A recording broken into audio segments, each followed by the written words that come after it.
Okay, today instead of slope-intercept form, we're learning point-slope form. So, just another form of how to write our equations, which is important for algebra. The equation of a line in the form of y minus y1 equals m times x minus x1, where m is the slope passing through x1, y1. So if you want to know the official way to write this out, it is y minus y1 equals m times the quantity x minus x1. Okay? And that's point-slope form. Use the point-slope form of the equation to identify a point on the line passing through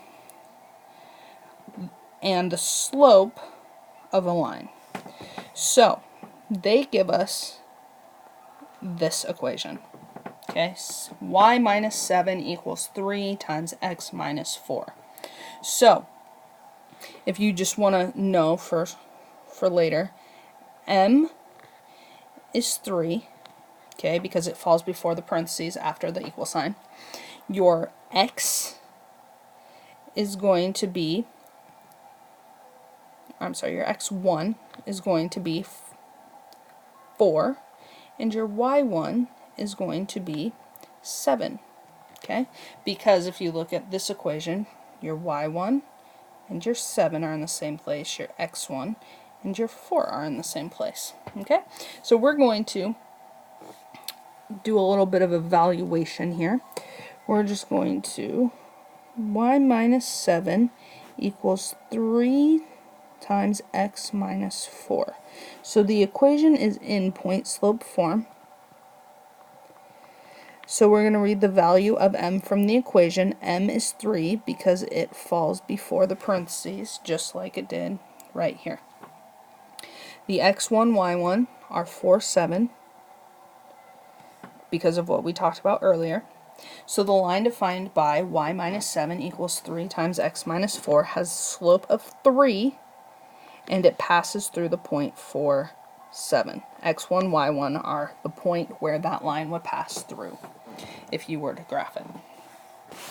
Write the point-slope form of the equation with the given slope that passes through the indicated point. The line with a slope of 4 passing through 5, negative 2. So this is going to be your x1, this is going to be your y1, because the coordinates are where it passes through. So we have y minus negative 2.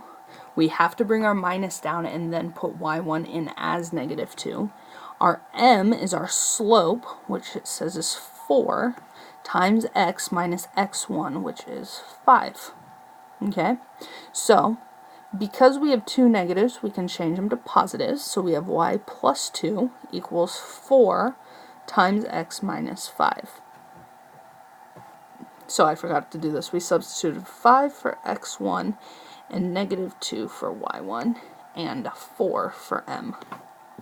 So the equation of the line with slope of 4 that passes through 5, negative 2 in point-slope form is y plus 2 equals 4 times x minus 5, because it is that. Okay?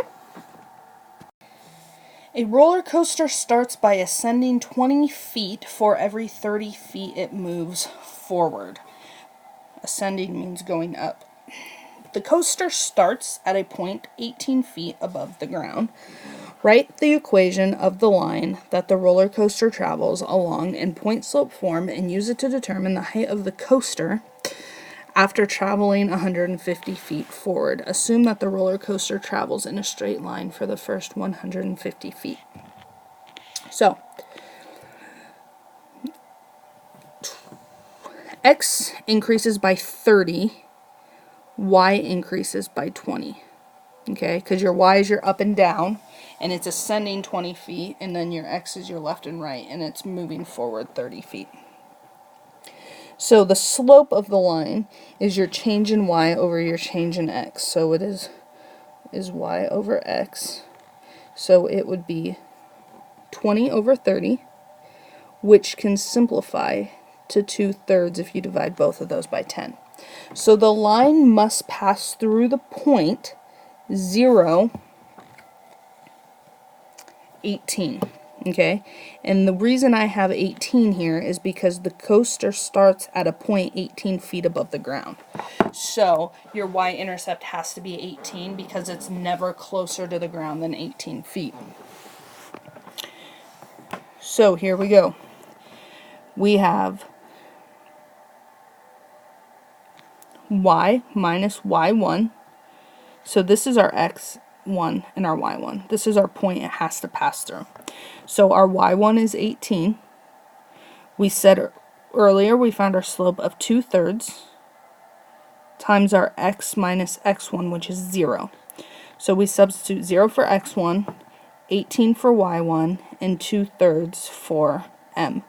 So the equation of the line that the roller coaster travels is y minus 18 equals 2/3 times x minus 0. So it wants us to know to find out the height of the coaster after 150 feet forward. So we are going to substitute 150 feet for x, because forward, backwards and forwards is our x, up and down is our y, to find the corresponding y value. Okay, so we're going to leave our y1 here as 18, and instead of putting in x minus x1, we're going to do 2/3 times 150. Okay, then we have x or y minus 18, and when you have 2/3 of 150, it's 2 times 150 over 3, which is 300 over 3, which is 100. Okay, so we get 100 there, and then we have to solve for y, so we have to add 18 to both sides. So y equals 118. So the height of the coaster after traveling 150 feet forward is 118 feet. So use the point slope form of the equation to identify a point on the line passes through and the slope of the line. You do not have to do any work for one. You just have to say when it passes through and the point or the slope. To write the point slope form, that one you have to do like example 2. So that one will take a little bit more work.